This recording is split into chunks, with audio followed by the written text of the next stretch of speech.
నేను ఒక baby cinema చేస్తున్నప్పుడు ఒక మా ఆఫీస్ బాయ్ వచ్చి, "సార్ ఈ కంటిన్యూటీలో ఇదొక మిస్ అయింది సార్" అన్నాడు. "అవునా?"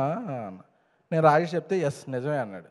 అంటే ఒక ఆఫీస్ బాయ్‌కి ఇన్వాల్వ్‌మెంట్ ఉంటే హీరోకి ఎంత ఇన్వాల్వ్‌మెంట్ ఉండాలి? దాన్ని మనం వేరే విధంగా చూస్తుంటాం. ఎందుకంటే సినిమా ఒక 100 మంది, 120 మంది ఇన్వాల్వ్ అయితేనే టీమ్ వర్క్ బ్రో. అంతే తప్ప ఎవరో ఒక డైరెక్టరో, ఎవరో హెడ్‌ఫోన్ పెట్టుకొని యాక్షన్ కట్ అని చెప్తే అదొక ఇది కాదు.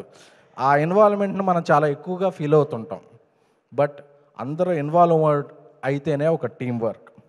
సో నాకు ఈ సినిమా చూస్తున్నప్పుడు నేను యూరోప్‌లో ఉన్నా. యాక్చువల్‌గా రాజా సాబ్ షూటింగ్ జరుగుతుంది. విశ్వ గారు మేమందరం షూటింగ్‌లో ఉన్నాం. నాకు ఎర్లీ మార్నింగ్ నాకు ఇదవ్వగానే నాకు నా డైరెక్టర్ సాయి రాజేష్ ఒక మెసేజ్ పెట్టాడు. సిద్ధు ఆయన పెట్టిన మెసేజ్. అంటే మనకి ఎస్ఎంఎస్‌లో మామూలుగా మెన్షన్ చేస్తారు కదా! సిద్ధు లాంటి పొటెన్షియాలిటీ ఉన్న ఆర్టిస్ట్‌ని నేను ఈ మధ్య చూడలేదు.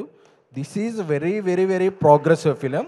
నాకు ఆవిడ నీరజ గారు ఎందుకంటే ఆవిడ నాకు స్టైలిస్ట్‌గానే తెలుసు కానీ ఆవిడలో ఇంత ప్రోగ్రెసివ్ డైరెక్టర్ ఉన్నారని నాకు అర్థం కాలేదు. It is a cult cinema గురు. నేను ఒక బేబీ రాస్తున్నప్పుడు ఎలా ఫీల్ అయ్యానో ఈ సినిమా చూస్తున్నప్పుడు ముగ్గురు క్యారెక్టరేషన్ కూడా అలా ఫీల్ అయ్యాను గురు అని చెప్పి స్లోవేనియాలో ఉన్నప్పుడు నాకు 4:30కి మెసేజ్ వచ్చింది.